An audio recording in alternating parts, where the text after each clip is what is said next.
रहीम। Dear students, आज जो topic हम पढ़ने जा रहे हैं बहुत इंपॉर्टेंट टॉपिक है regarding exam point of view. वो है प्रोजेक्टाइल मोशन। प्रोजेक्टाइल मोशन को डिफाइन किया जाए तो it is a two dimensional motion. Two dimensional से पहले यहाँ पर मैं डिस्कस करता चलूँ वन डायमेंशनल मोशन, जिसे हमने इक्वेशंस ऑफ मोशन में भी पढ़ा था कि motion in a straight line, या ये सिर्फ अलोंग एक्स एक्सिस हो या ये सिर्फ अलोंग वाई एक्सिस हो, तो ऐसी टाइप ऑफ मोशन जो है उसे हम कहते हैं वन डायमेंशनल। लेकिन अगर ऐसा मोशन जो एक्स एक्सिस के साथ साथ वाई एक्सिस में भी इक्वली प्रोसीड हो, तो ऐसे मोशन को हम नाम देते हैं टू डायमेंशनल मोशन का। जैसे कि ये ऑब्जेक्ट आगे भी बढ़ रहा है और अपनी हाइट को भी मुसलसल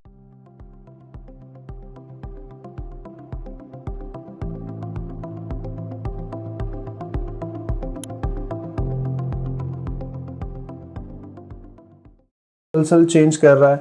सो such type of motion is called projectile motion. Projectile motion में हम कुछ इलस्ट्रेशंस को स्टार्टिंग से समझने की कोशिश करते हैं। इसकी पहले दो टाइप्स हैं। पहली टाइप है कि आप किसी ऑब्जेक्ट को किसी टॉप ऑफ द बिल्डिंग से थ्रो करते हैं। जैसे ये कोई बिल्डिंग है, ये उसकी बेसमेंट है। अब पहला केस ये कि अगर आप किसी ऑब्जेक्ट को उस हाइट पे पकड़ के सिर्फ और सिर्फ ड्रॉप कर देते हैं तो ये ऑब्जेक्ट डाउनवर्ड फॉल करेगा, और डाउनवर्ड फॉल करने का एक पैटर्न होगा। अब देखें, अगर हम फर्स्ट इक्वेशन अप्लाई करें, Vf is equal to Vi plus AT। Vf को हम V कंसीडर कर लेते हैं। Vi 0 है क्योंकि हमने बॉडी को ड्रॉप किया। A is equal to G और टाइम T। अब लेट्स से कि एक सेकंड के बाद वेलोसिटी है 10 मीटर पर सेकंड, तो दूसरे सेकंड के बाद वेलोसिटी 20, तीसरे सेकंड के बाद वेलोसिटी 30। सीक्वेंस ये है कि जब ये बॉल वर्टिकली ड्रॉप की जाएगी तो हर सेकंड के बाद इसकी जो स्पीड है वो चेंज होगी। चेंज क्यों होगी? क्योंकि there is an acceleration due to gravity. इसी केस को अगर हम ड्रॉप से थ्रू केस में चेंज करते हैं, एक ऑब्जेक्ट को यहां से फॉरवर्ड डायरेक्शन में VIX वेलोसिटी दी जाए, यानी वेलोसिटी इन हॉरिजॉन्टल डायरेक्शन। सो क्या आप ये इमेजिन कर सकते हैं कि बॉल इसी तरह स्ट्रेट मूव करेगी? Obviously no. जैसे ही ये अपने पॉइंट ऑफ इंटरेक्शन को छोड़ेगी, इस पर ग्रेविटेशनल फोर्स एक्ट करना शुरू होगी और ये ग्रेविटेशनल फोर्स इसको इस पाथ में मूव करवाएगी। अब इस टोटल पाथ में क्या चेंजिंग्स आएंगी उस पे आपने ध्यान देना है कि याद रखें, there is no acceleration along x axis, but there is an acceleration along y-axis ay that is equal to g। जहां एक्सेलरेशन नहीं है वहां पर बॉडी की स्पीड में कोई चेंज नहीं आएगा, लेकिन यानी टाइम टू टाइम जो हॉरिजॉन्टल कंपोनेंट ऑफ वेलोसिटी है उस पे कोई फर्क नहीं पड़ेगा। लेकिन जो बॉडी की वर्टिकल वेलोसिटी यानी Vy है, स्टार्टिंग में तो हमने कोई Viy नहीं दिया, Viy is equal to 0, but after the leaving that point ये वेलोसिटी मुसलसल इंक्रीज करेगी, क्योंकि अभी मैंने पिछली एग्जांपल में आपको बताया कि ग्रेविटेशनल एक्सेलरेशन की वजह से एक फॉलिंग बॉडी की जो रफ्तार है वो मुसलसल इंक्रीज करती। सो इस डायग्राम से हमने जो रिजल्ट जहन में रखना है वो ये कि when a body falls from top of a building thrown in a horizontal direction, its x component of velocity remains same, but its y component of velocity keeps on increasing with respect to time. Why? Because ax is equal to 0 and ay is equal to g. Next concept is this कि अगर आप एक object को drop और एक object को throw करें तो ग्राउंड तक पहले कौन सा ऑब्जेक्ट पहुंचेगा। याद रखें कि हॉरिजॉन्टल कंपोनेंट से जो फॉलिंग टाइम है उस पर कोई फर्क नहीं पड़ता। जितने टाइम में ये ड्रॉप्ड बॉल जमीन पर पहुंचेगी उतने ही टाइम में ये थ्रोन बॉल जमीन पर पहुंचेगी। सो आप कह सकते हैं कि जो टाइम है वो इंडिपेंडेंट है हॉरिजॉन्टल कंपोनेंट ऑफ वेलोसिटी से। सो time is independent of horizontal component of velocity. यानी एक बॉल को ड्रॉप करें या एक बॉल को थ्रो करें, both will reach the ground at the same time. Secondly, अब अगर हम एक बॉल को ड्रॉप या थ्रो करने के बाद, लेट्स से हम इसे थ्रो करते हैं, ये जानना चाहें कि ये बॉल कितनी हाइट कवर करके या कितने टाइम में एक कितना हॉरिजॉन्टल डिस्टेंस ट्रेवल करती है, तो लेट्स से हम पहले दो डिस्टेंसेस फाइंड करते हैं। सीक्वेंस का बॉल लाइन टू लाइन ये होगा कि horizontal component will remain same but vertical component will keep on increasing. अब हम डिस्टेंसेस फाइंड करने के लिए डिस्टेंस इक्वेशन अप्लाई करते हैं, v i t plus 1/2 a t square. अगर हमें एक्स एक्सिस में फाइंड करना है तो हम एस की जगह एक्स लिखेंगे। इनिशियली हमने प्रोवाइड किया था वी आई एक्स और साथ टाइम टी, और आपको याद हो कि एक्स एक्सिस में कोई एक्सेलरेशन नहीं होती, लिहाजा हमारे पास हॉरिजॉन्टल डिस्टेंस जो है वो डिपेंड करता है दो फैक्टर्स पर, वी आई एक्स पर और टाइम टी पर। अब ये टाइम टी कितना टाइम लगेगा, उसके लिए हमें हॉरिजॉन्टल से वर्टिकल कंपोनेंट पे जाना पड़ेगा, यानी y, s की जगह मैं लिखूंगा y। कोई वेलोसिटी नहीं दी गई थी अलोंग y एक्सिस स्टार्ट में, तो 0 प्लस 1/2 a की जगह पर हम लिखेंगे g और फिर साथ टी स्क्वायर, तो y is equal to 1/2 g t square. Height find कर सकते हैं 1/2 GT स्क्वायर से। मोस्टली हमें हाइट पता होती है, लिहाजा यहां से टाइम कैलकुलेट किया जा सकता है √2 y/g, और simply you can write it as √2 h/g। और यही वो फॉर्मूला है जो हम इक्वेशन ऑफ मोशन में भी पढ़ चुके हैं कि आप इसे यूं भी लिख सकते हैं h/5, और you can say that time is directly proportional to √root of height. अब यही बात जो मैंने थोड़ी देर पहले की कि टाइम जो है वो हॉरिजॉन्टल कंपोनेंट ऑफ वेलोसिटी से इंडिपेंडेंट है, ये सिर्फ और सिर्फ डिपेंड करता है हाइट पर। यानी आपके पास डिफरेंट हाइट से अगर बॉल्स को थ्रो किया जाएगा सेम हॉरिजॉन्टल स्पीड से, तो जो बॉल सबसे ज्यादा हाइट से फॉल करेगी उसी को ग्राउंड तक आने में सबसे ज्यादा टाइम लगेगा। तो ये दो equations x is equal to v t और y is equal to 1/2 GT square, ये किस तरीके से इस्तेमाल में आ सकती हैं, इनको कैसे यूज किया जा सकता है, उस पे एक नजर आप एक एग्जांपल देख सकते हैं कि फॉर एग्जांपल एक मैदान जंग में एक टैंक है, जिस टैंक को किसी बॉम्बर जेट फाइटर प्लेन ने निशाना बनाना। अब इस फाइटर प्लेन की ग्राउंड से जो हाइट है उसको हम h कंसीडर कर लें। लेट से ये किसी हॉरिजॉन्टल वेलोसिटी से VIX से एक मिसाइल को थ्रो करता है towards the ground. Now what are the chances that it will hit the ground? We have to find distance x according to height h।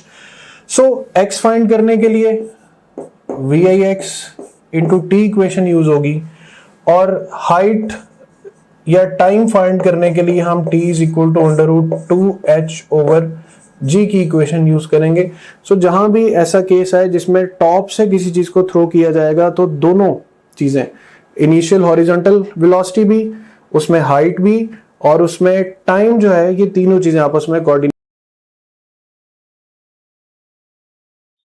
जैसे ही आप अपनी topgrade.pk की ब्राउजर ऐप में लॉगिन होंगे, आपको ये हमारा होम पेज नजर आएगा। इसमें पहला जो सेक्शन है ये आपके सब्जेक्ट से रिलेटेड मटेरियल का है। सेकंड सेक्शन जो एक्स्ट्रा सपोर्ट और गाइडेंस आपको रिक्वायर्ड है ये उसके हवाले से है। थर्ड जो सेक्शन है ये डिफरेंट की स्टैटिस्टिक्स एंड टॉपग्रेड की, जो कि आपका हमारे पे कॉन्फिडेंस इंक्रीज करेंगे। एंड लास्ट ऑफ ऑल ये एग्जीक्यूटिव समरी है आपकी ओवरऑल प्रिपरेशन की प्रोग्रेस के हवाले से। सो सबसे पहले सेक्शन को हम एक्सप्लोर करते हैं। इसमें से आप किसी भी सब्जेक्ट पे क्लिक करें, से हमारे पास ये सब्जेक्ट्स हैं biology, physics, chemistry, English, logical reasoning. इनमें से किसी भी सब्जेक्ट पे आप क्लिक करें तो आपको उस सब्जेक्ट में उसके वीडियो लेक्चर्स, रिवीजन नोट्स और प्रैक्टिस क्वेश्चन मिले। आप वीडियो लेक्चर्स पे क्लिक करेंगे तो उस सब्जेक्ट के सारे यूनिट्स या सेक्शंस आपके सामने ओपन हो जाएंगे। आप किसी भी सेक्शन को चूज करेंगे, उस सेक्शन के सारे टॉपिक्स ओपन हो जाएंगे। इनमें से जिस मर्जी टॉपिक को आप चूज करें, आप उसके वीडियो लेक्चर्स को यहाँ से वॉच वीडियो बटन क्लिक करके देख सकते हैं, right, like this over here.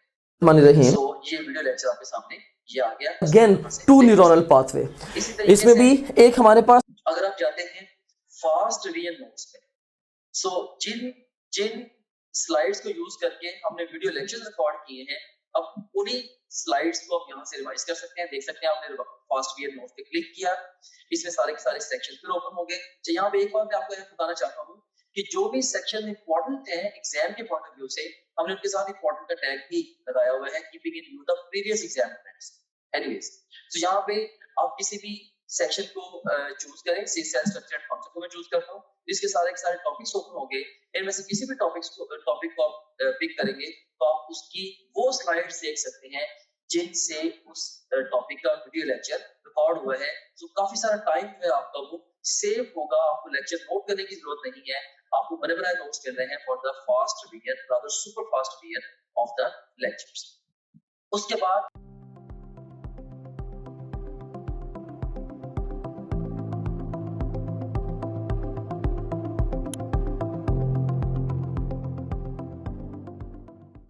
के साथ यूज होंगी। सो इस केस को समराइज करें तो जो चीजें हमने इस केस में अंडरस्टैंड की वो ये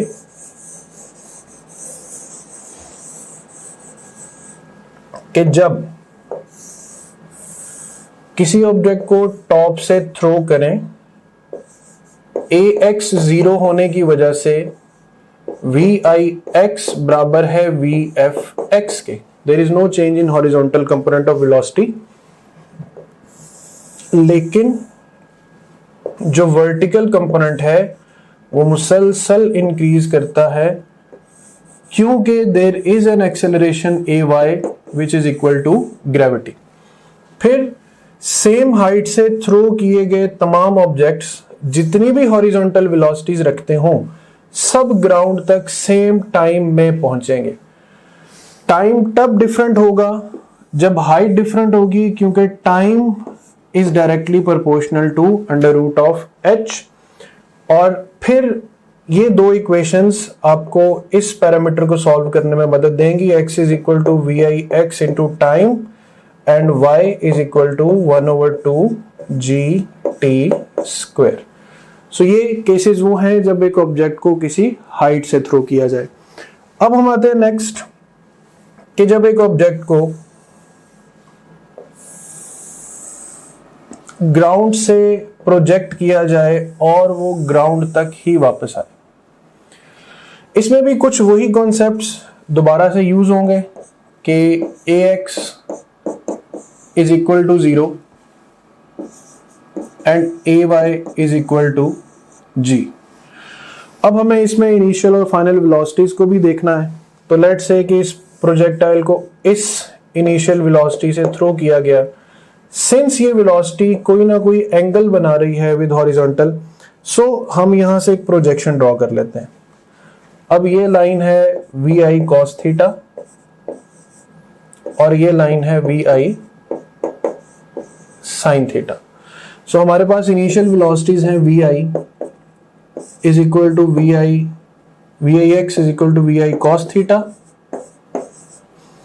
we i y is equal to v i sine theta. Through the motion velocities किस तरीके से चेंज होंगी, तो उसके लिए हम first equation v f x is equal to v i x plus a t. अब चूंकि acceleration along x axis zero है तो v f x will be equal to v i x. वही सेम कॉन्सेप्ट कि throughout the motion the horizontal component of velocity will remain same, but Vfy is equal to Viy plus At। here Vfy हमें find करना है, Viy है Vi sin theta. अब plus की बजाय यहाँ पे माइनस जी, क्योंकि हमने ऑब्जेक्ट को थ्रो किया है अगेंस्ट ग्रेविटी। इस माइनस फैक्टर से एक चीज ध्यान में रखें कि वी आई साइन थीटा ये है इनिशियल वेलोसिटी, और इसमें से हर सेकंड के बाद ये फैक्टर माइनस होगा प्रोडक्ट ऑफ जी टी। अब कोई एक ऐसा पॉइंट तो आएगा जहां पर ये वेलोसिटी जीरो हो जाएगी। देखिए वी एक्स में साफ नजर आ रहा है कि ये velocity through out the motion same रहेगी, लेकिन यहां पर एक बात नजर आ रही है कि माइनस, चूंकि एक क्वांटिटी इसमें से माइनस हो रही है, सो एक ऐसा पॉइंट है जहां पर पहुंचकर जो वेलोसिटी है उसे जीरो होना है। अब इसी चीज को मैं एक और तरीके से मेंशन करूंगा कि पूरे प्रोजेक्टाइल मोशन में जो वेलोसिटी है उसके साथ क्या होता है। अब देखिए हमें एक्स और वाई कंपोनेंट्स मिल गए, तो total magnitude of the velocity can be written as v f x square plus v f y square. Now what happens, number one concept is this कि ड्यूरिंग द प्रोजेक्टाइल मोशन पहले half में जो vertical component of velocity है वो decrease करते करते highest point पे zero, और फिर हाईएस्ट पॉइंट के बाद it start increasing while moving towards the ground. और हर पॉइंट पे जो हॉरिजॉन्टल कंपोनेंट ऑफ वेलोसिटी है उस पे कोई फर्क नहीं पड़ता। Again the same case, initial horizontal और final horizontal will remain same, जबकि जो y कंपोनेंट ऑफ वेलोसिटी है it will first decrease and then increase. First decrease और देन इंक्रीज में, अब देखें अगर हम बात करते हैं वेलोसिटीज की, तो ये कंपोनेंट, ये कॉन्सेप्ट आपने याद रखना है कि y component of velocity is decreasing during first half या during upward motion, and y component is increasing during downward motion. Horizontal component of velocity remain same throughout the motion. अब हम vectors में एक चीज पढ़ते हैं कि अगर वेक्टर का कोई एक कंपोनेंट जीरो हो जाए तो क्या मैग्नीट्यूड जीरो होगा? The answer is no. यहीं पर एक सवाल उठता है कि हम कहते हैं कि जब हम एक ऑब्जेक्ट को वन डायमेंशनली अपवर्ड थ्रो करते हैं तो हाईएस्ट पॉइंट पे उसकी स्पीड जीरो होती, बट याद रखें ये मोशन है टू डायमेंशनल। टू डायमेंशनल मतलब इसमें एक एक्स कंपोनेंट है और एक वाई कंपोनेंट है। अब जीरो हो रहा है सिर्फ y component, x component zero नहीं हो रहा।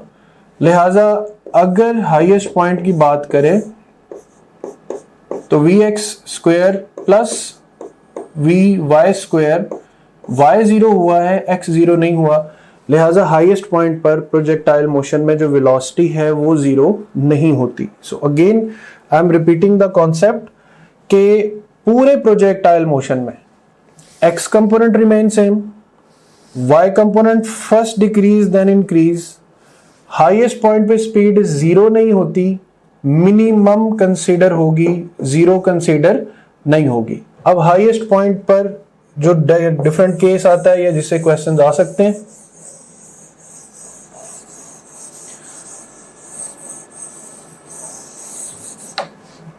देखें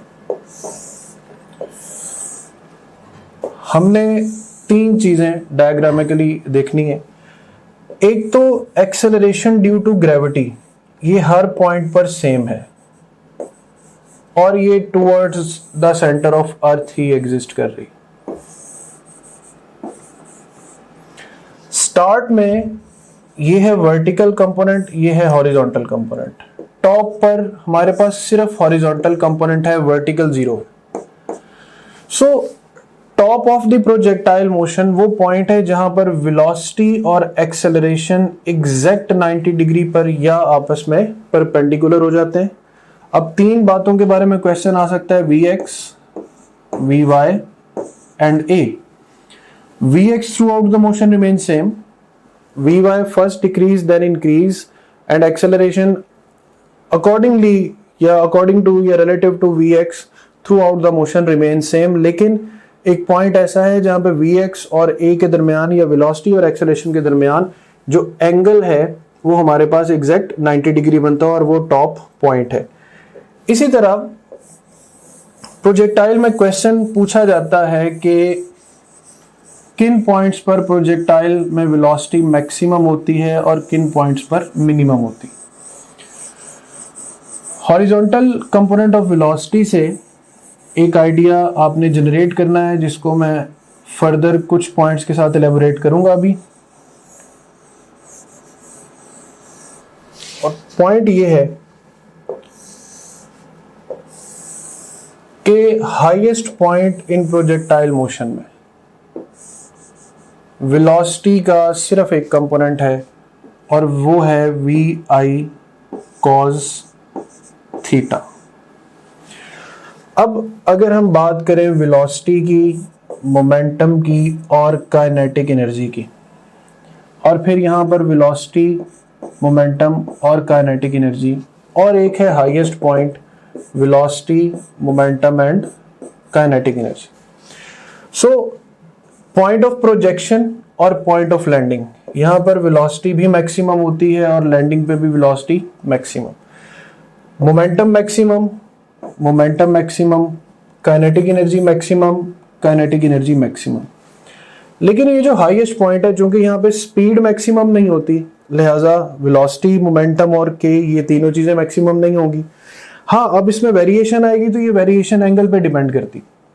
फॉर एग्जांपल एक सर्टेन एंगल पे मैं आपको ये चीजें अगर डिस्कस करके दूं, लेट्स से 60 डिग्री और हम किसी प्रोजेक्टाइल को लॉन्च करते हैं तो V at highest point will be V cos 60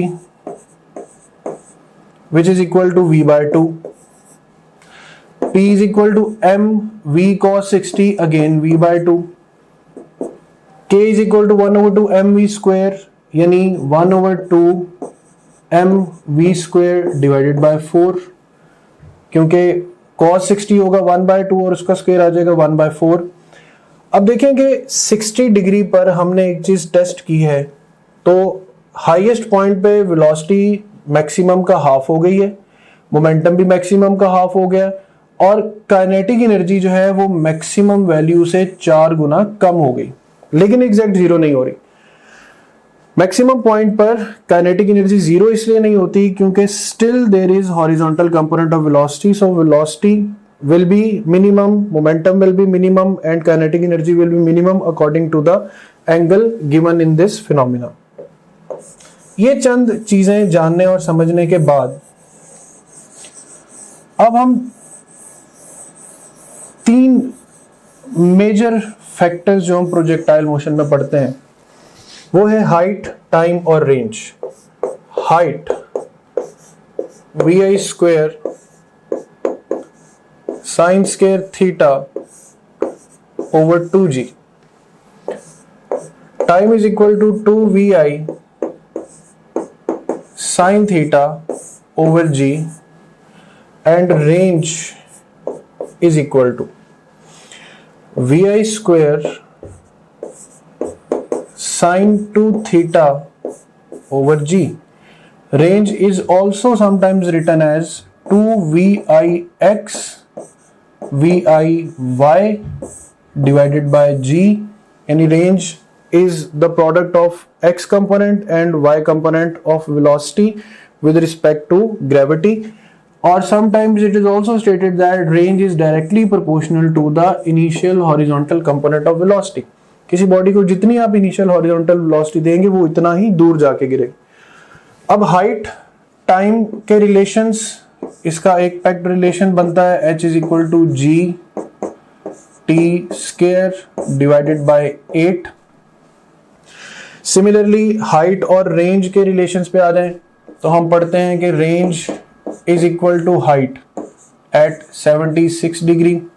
इसी तरह रेंज या maximum range is equal to 4 times of height at 45 degree. You can also write that R is equal to R maximum sin 2 theta, या आप लिख सकते हैं R is equal to R maximum tan theta। अब R maximum 4 times of H है, तो R can be written as 4H into tan theta। और अगर आपने हाइट और टाइम का रिलेशन जानना हो तो आप यूं भी लिख सकते हैं कि H is equal to R by 4 cot theta, 1/10 will be cot theta. So time से रिलेशन के पूरे प्रोजेक्टाइल मोशन में जो टोटल टाइम है वो 2 times of v i sine theta. इसका मतलब है कि हाफ ऑफ द टाइम तक हमें यूज होगा v i sine theta over g, और फिर नेक्स्ट हाफ तक भी v i sine theta over g. जो दोनों हाफ्स को ऐड कर देंगे तो ये बन जाएगा 2 v i sine theta over g. अब इन्हीं सारी नोटेशंस को हम देखें तो वेलोसिटीज हमने पढ़ी, f x remains equal to f v i x. Y component में इनिशियल है वी आई साइन थीटा और फाइनल है v i sine theta minus g t during upward motion. अगर इसे ड्यूरिंग डाउनवर्ड में लाएंगे तो फिर ये क्वांटिटी प्लस हो जाएगी। मैग्नीट्यूड ऑफ वेलोसिटी है v f x square plus v f y square, और एंगल ऑफ प्रोजेक्शन अगर हमने फाइंड करना हो तो divide f y by f x and tan inverse. एक और चीज कि एंगल हम एक्स एक्सिस के साथ देखें तो ये इक्वेशन बनेगी tan inverse y over x velocities. अगर एंगल y एक्सिस के साथ देखना हो तो इक्वेशन बनेगी tan inverse x component divided by y component of velocity. So these relations will further discuss time taken to vi sin theta over g and time taken to maximum height vi sin theta over g. Maximum distance which a projectile cover in horizontal direction is vi square over g into sin 2 theta. अब range of projectile में एक concept है, concept of alternate angles, कि अगर आपने same speed के साथ एक प्रोजेक्टाइल को 30 डिग्री पर और एक प्रोजेक्टाइल को 60 डिग्री पर लॉन्च किया है तो रेंज दोनों की सेम होगी। 30 और 60 में क्या रिलेशन है? एक चीज के 30 को 60 में ऐड करें तो आंसर आता है 90। सिमिलरली वो दो एंगल्स जिनका सम 90 बने उन पे रेंज हमेशा इक्वल होगी, जैसे 25 और फिर 75 या 65, इन दोनों को ऐड करने से आंसर 90 डिग्री आएगा। और भी शॉर्टली अगर आपको कहा जाए कि थीटा पर रेंज आर है तो 90 माइनस थीटा एंगल पर भी रेंज जो है वो आर के इक्वल होगी। इसमें फर्दर कि R maximum sine 2 theta h is equal to R maximum by 4 tan theta, या R maximum is equal to 4h। here 4h is equal to r maximum when theta is 45 degrees. Ranges are same for two complementary angles theta and 90 minus theta, इन दोनों पे ranges जो हैं वो same होंगी. So it's a two dimensional motion with acceleration in one dimension. At highest point the angle between velocity and acceleration, मैंने explain किया इसको कि ये कैसे 90 डिग्री होता है. अब वो फैक्टर्स जो कांस्टेंट रहते हैं ड्यूरिंग प्रोजेक्टाइल मोशन, एक तो एक्सेलरेशन अलोंग वाई एक्सिस और एक horizontal component of velocity. Range और हाइट इक्वल होते हैं at an angle of 76 degree. वो एंगल्स जो 45 से इक्वल अमाउंट में ज्यादा और इक्वल अमाउंट में कम होंगे उन पे रेंज होगी इक्वल, जैसे 30 और 60. और 45 पे जो रेंज होती है वो हमेशा मैक्सिमम होती. और अगर एयर रेजिस्टेंस भी एग्जिस्ट करती है तो फिर जो आइडियल पाथ है वो फॉलो नहीं होगा. एयर रेजिस्टेंस की वजह से जो रेंज है और जो हाइट है वो दोनों मुतासिर होंगे और जो पाथ है वो शॉर्टर हो जाएगा. बैलिस्टिक मिसाइल इसी तरह से प्रोजेक्टाइल मोशन को फॉलो करने वाली एक टर्मिनोलॉजी है कि अनपावर्ड और unguided missile is called a ballistic missile. It is used for the short ranges. Dear students, अब हम प्रैक्टिस करते हैं कुछ क्वेश्चंस अबाउट प्रोजेक्टाइल मोशन. अब पहला क्वेश्चन है कि एक बॉल को u2 वेलोसिटी के साथ डायरेक्टली अपवर्ड और एक दूसरी बॉल को 30 डिग्री के एंगल पर प्रोजेक्ट किया गया है, तो व्हाट आर द चांसेस कि ये दोनों बॉल्स आपस में एक दूसरे को कोलाइड करें, इनके कोलाइड करने का चांस इस फैक्ट में है। हमारा जो मोस्ट इम्पोर्टेंट फीचर है या टीचिंग टूल है, that is our question bank. So अगर हम प्रैक्टिस क्वेश्चंस पे जाते हैं तो इसमें हम देखें कि आप डिफरेंट डिफरेंट तरीके से टेस्ट दे सकते हैं।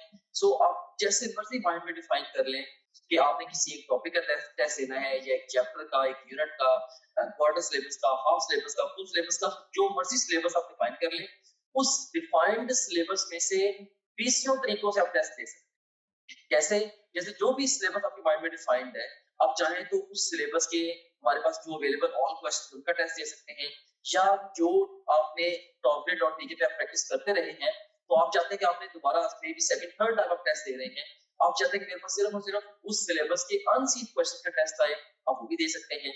इसके अलावा इनकरेक्ट क्वेश्चन के टेस्ट देते हुए जो सवाल आपके गलत हुए थे, आप उन गलत सवालों का टेस्ट अलग से क्रिएट कर सकते हैं। से अगर आपने फिजिक्स के 20 टेस्ट दिए हैं, उनमें से आपका कोई मे बी आपके कोई 30 क्वेश्चन रॉन्ग हुए थे, उन 30 रॉन्ग क्वेश्चन का इकट्ठा टेस्ट भी आप क्रिएट कर सकते हैं।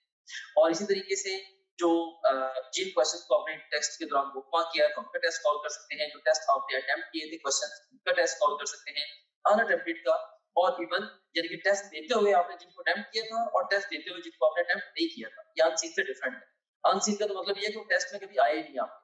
इसके अलावा आप देख सकते हैं कि इवन पास्ट क्वेश्चन का बहुत बड़ा पूल यहाँ पे मौजूद है। अगर हम गौर करें, देखेंगे ई कैट के, नम्स के, NMDCAT, AKU, MDCAT, Punjab के और ईटा केपीके के, ये इवन जो पीएमसी के जो सैंपल पेपर्स हैं, उनके टॉपिक वाइज पास्ट क्वेश्चन देखिए यहाँ पे मौजूद है ओवरऑल। अब किसी भी टैब पे क्लिक करें, सारे के सारे एक्चुअल पास्ट क्वेश्चन है वो आ जाएंगे। ऑफ कोर्स ये सारे के सारा बड़ा इंपॉर्टेंट टूल है, क्योंकि पूरे पाकिस्तान से बड़े मेन एग्जामिनर्स ने, बड़े सीनियर एग्जामिनर्स ने ये डेवलप किया होगा।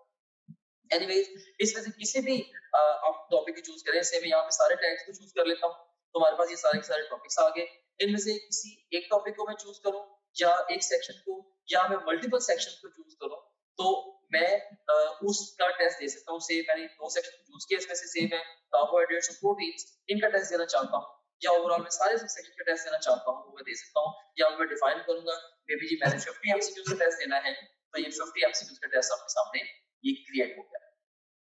सो ये आपके सामने आ गई है जी टेस्ट की स्क्रीन, जिसमें आप देख सकते हैं कि ये ईटा केमिकल का पास्ट क्वेश्चन है, ये स्टेटमेंट है, ये ऑप्शंस हैं। इसमें ओवरऑल ये देखिए कि इसमें अगर आपने क्लिक किया तो आपका ये करेक्ट आंसर भी सामने आ गया। अगर आप इसकी एक्सप्लेनेशन देखनी है तो वो भी आप देख सकते हैं।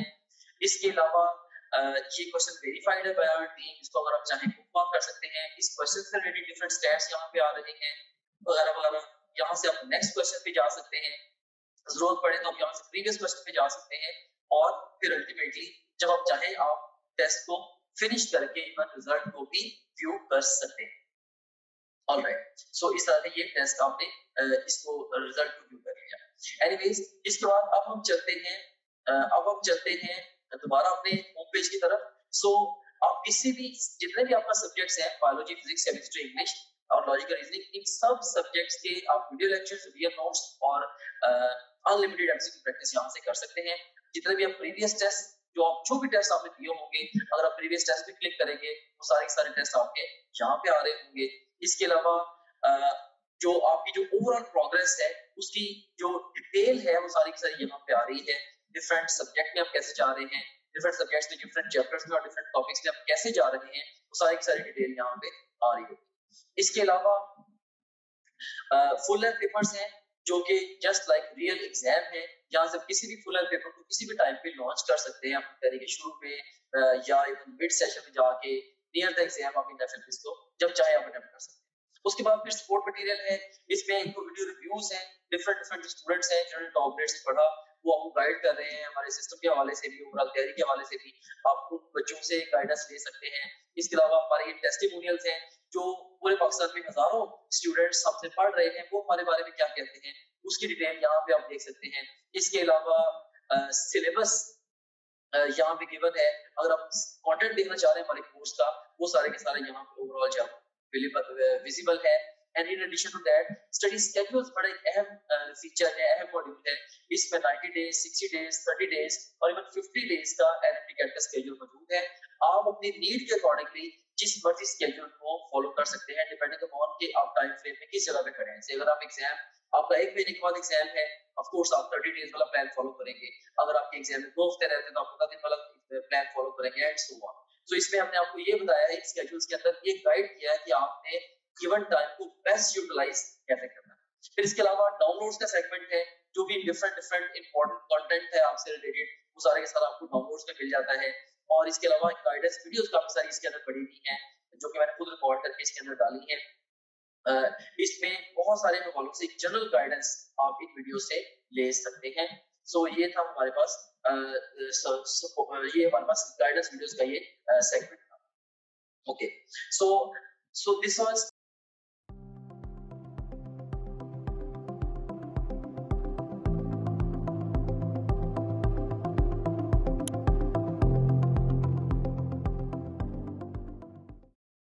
Let's say this is the answer कि इस ऑब्जेक्ट का जो वर्टिकल कंपोनेंट ऑफ वेलोसिटी है वो u2 के इक्वल होना चाहिए, यानी u1 sin 30 degree must be equal to u2। तो इस कॉन्सेप्ट को ज़हन में रखते हुए आप सॉल्व करेंगे तो you will get the value of u1 as 2 times of u2। A projectile is fired with velocity u making an angle theta with horizontal. What is the change in velocity when it is at the highest point? अब initial vertical component of velocity है u sin theta and finally it becomes 0. So change will be final minus initial, that will be u sin theta. So हमारे पास जो right answer आएगा वो magnitude of the velocity आ जाएगा, that is u sin theta. A particle is thrown with the velocity u at an angle alpha with horizontal. Another particle is thrown with the same velocity at an angle alpha from the vertical. यानी एक particle को हमने ऐसे angle पर throw किया है जो alpha with horizontal है और एक जो अल्फा विद वर्टिकल है। सो हम कह सकते हैं कि हमने जो एंगल्स लिए हैं वो है alpha and 90 minus alpha. So ratio of time of flights of two particles will be, अब टाइम में एक दफा हम इक्वेशन पुट करेंगे, जैसे t1 है तो हम साइन अल्फा लिख देंगे, लेकिन t2 के लिए हम लिखेंगे sine 90 minus alpha. Sine 90 minus alpha होता है कॉज अल्फा के equal. So the ratio of two times t1 over t2 will be tan alpha या tan alpha ratio 1, और option C will be the right option. Which of the following sets of factors will affect the horizontal distance covered by an athlete in long jump? Range is equal to velocity of projection square multiplied by sine 2 into theta. So velocity and angle both will affect, so the direction in which he leaps and the initial speed in direction angle both are important. If two bodies are projected at 30 degree and 60 degree respectively with the same velocity, then 30 और 60 ये complementary angles हैं, यानी 30 और 60 को add करने से हमारे पास 90 भी बनता है। और हमने पढ़ा था कि रेंजेस थीटा और 90 माइनस थीटा पर सेम होती है, यानी 30 और 90 माइनस 30 दोनों पे रेंजेस इक्वल होंगी, so there ranges are same. Figure shows 4 paths of kicked footballs. Ignoring the effect of air resistance on the flight, rank the parts according to initial horizontal velocity component highest first. अब range जो है वो किसकी सबसे ज्यादा होगी, जिसकी horizontal component of velocity जो है वो सबसे ज्यादा होगी। सो इसमें हम देख सकते हैं कि हॉरिजॉन्टल कंपोनेंट ऑफ वेलोसिटी जो है वो सबसे ज्यादा जो है वो ग्राफ 4 पर हमें नजर आ रहा है। सो इस सीक्वेंस को देखेंगे, सबसे ज्यादा रेंज 4 की है, फिर 3 की, फिर 2 की, फिर 1 की। सो सबसे ज्यादा हॉरिजॉन्टल वेलोसिटी भी 4 की, फिर 3, फिर 2 और फिर 1 की हॉरिजॉन्टल वेलोसिटी होगी। 4 bodies P, Q, R and S are projected with equal velocities having angles of projection 15, 30, 45 and 60 degree with horizontal. The body having shortest range maximum होती है 45 डिग्रीज पर। सो वो एंगल जो 45 से बहुत ज्यादा दूर एग्जिस्ट करेगा गिवन एंगल्स में, उस पर रेंज सबसे कम में होगी। जैसे 30 और 60 ये दोनों 45 के करीब एंगल्स हैं और दोनों पे रेंज वैसे भी इक्वल होती। सो 15 degree is the only angle जिस पे रेंज सबसे कम होगी। सो P is the right answer.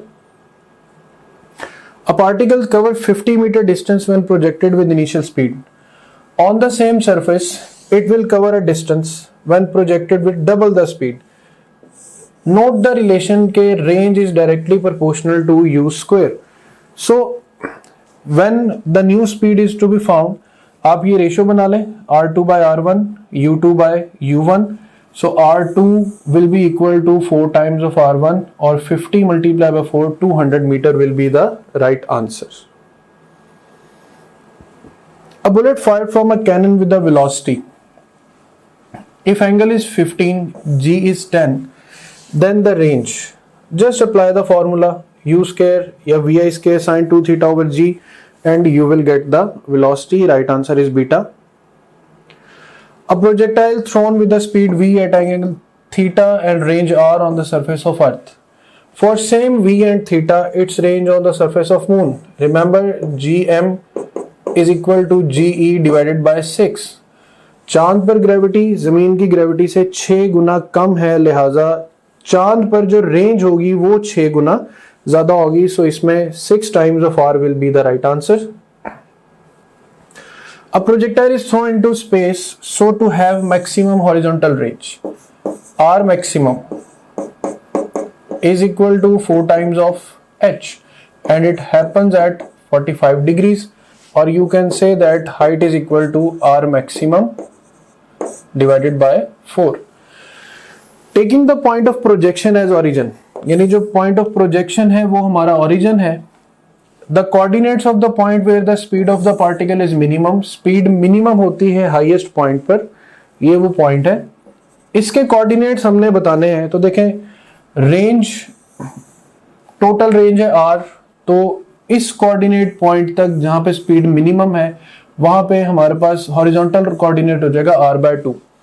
और ये फैक्टर चूंकि हाइट है और हाइट हमने अभी देखा कि मैक्सिमम रेंज के लिए जो हाइट होती है वो r maximum by 4 होती है। सो r/4 will be the coordinate along y-axis and r/2 along x-axis. So option C will be the right option. The speed of projectile at highest point becomes 1 over under root 2 times its initial speed.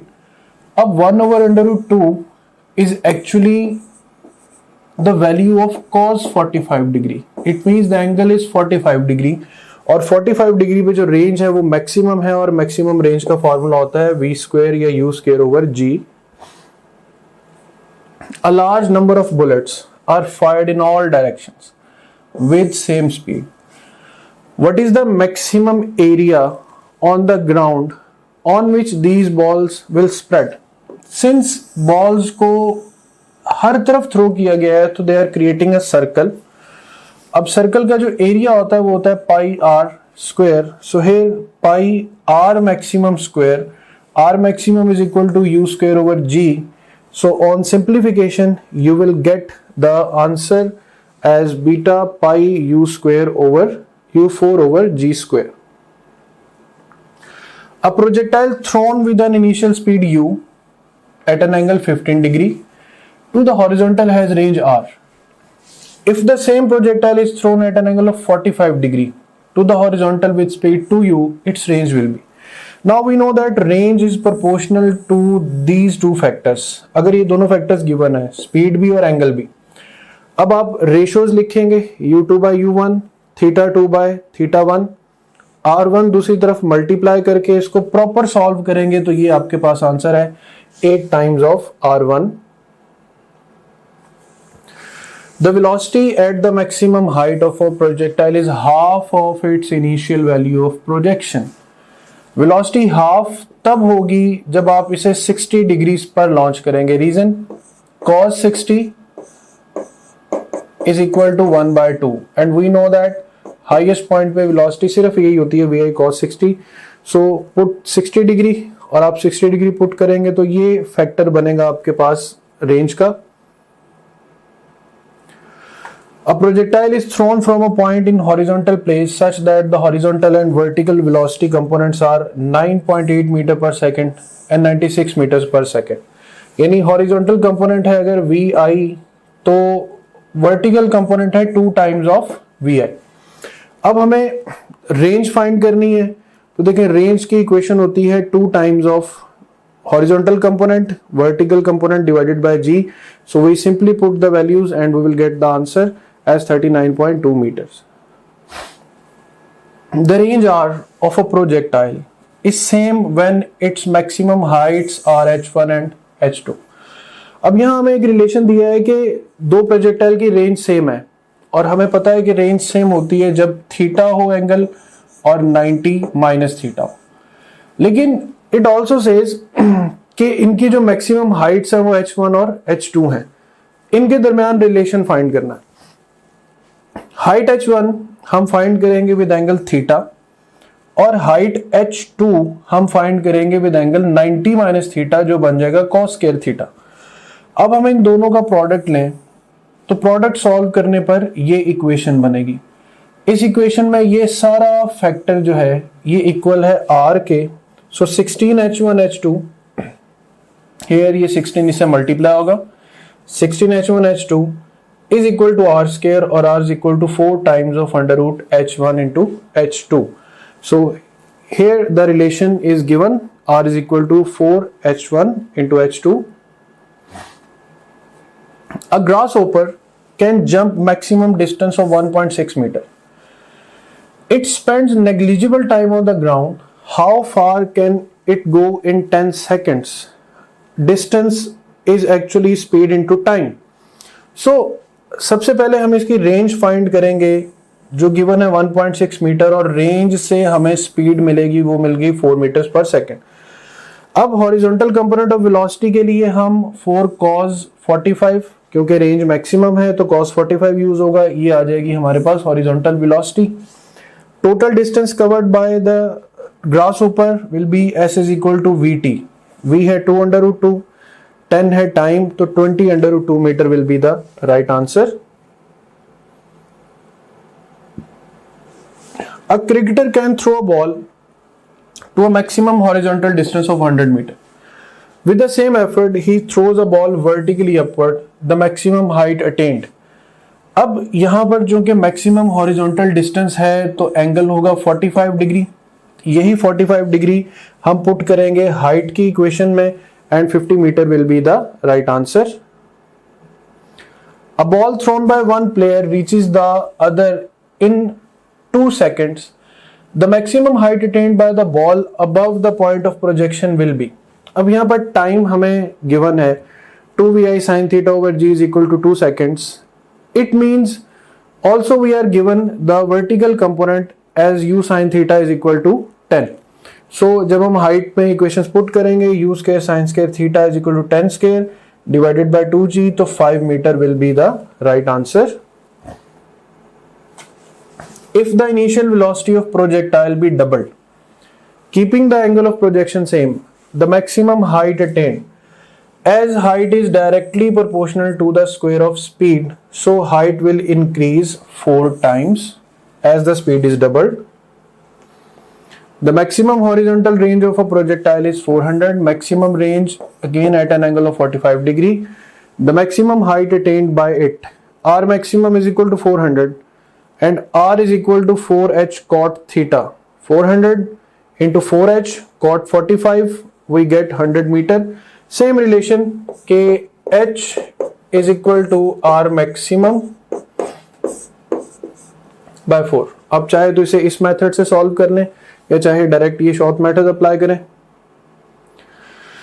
Two bodies are projected with same velocity. If one projected at 30 degree and other projected at 60 degree, the ratio of maximum heights angles के साथ आप ratio find कर लें h1 h2 theta 1 over theta 2 put करेंगे तो 1:3 will be the right answer. If time of projectile is 10 seconds, range is 500 meter, maximum height attained by it will be, time 10 seconds है तो इस equation से u sin theta हमारे पास है 50. अब हम हाइट में दोनों चीजें पुट करें तो 125 मीटर जो है ये हमारे पास राइट आंसर आ जाएगा. Again a ball is throne at different angles with the same speed u from the same point. It has same range in both cases.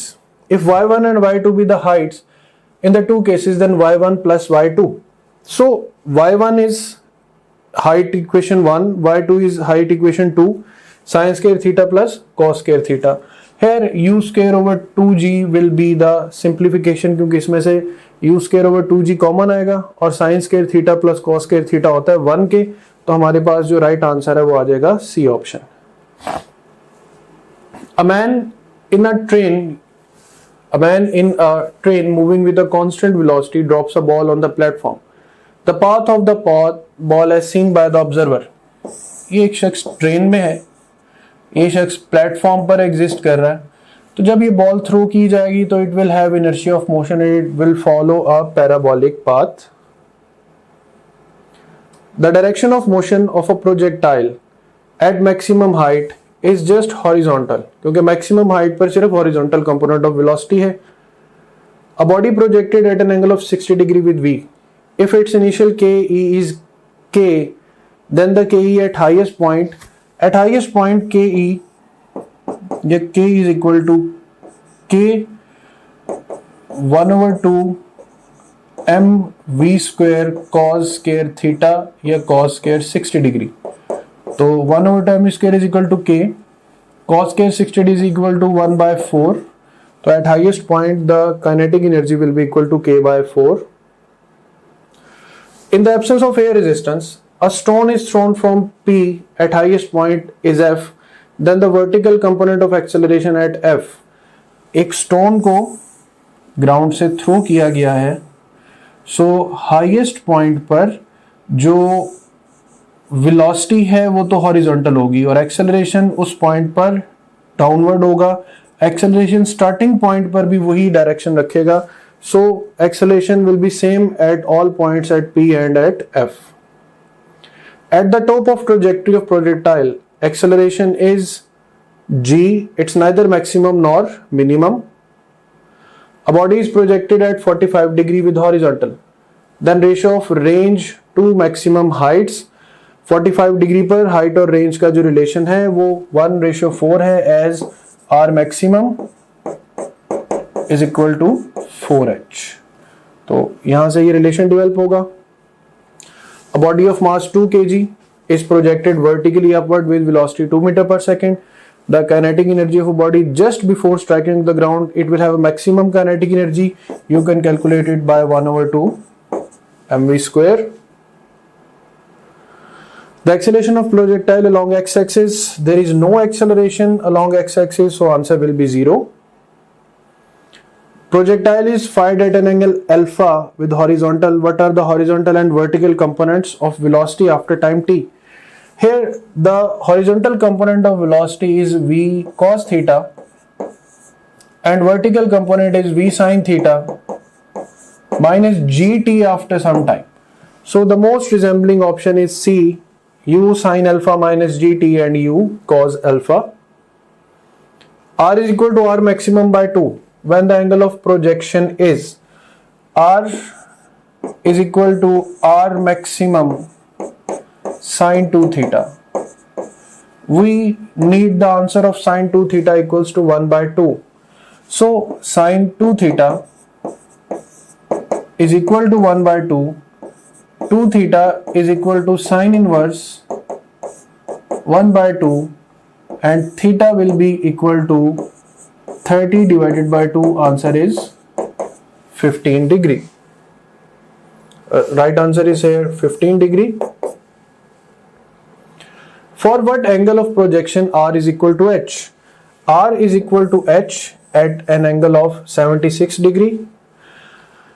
That's all about the questions of projectile motions. Thank you.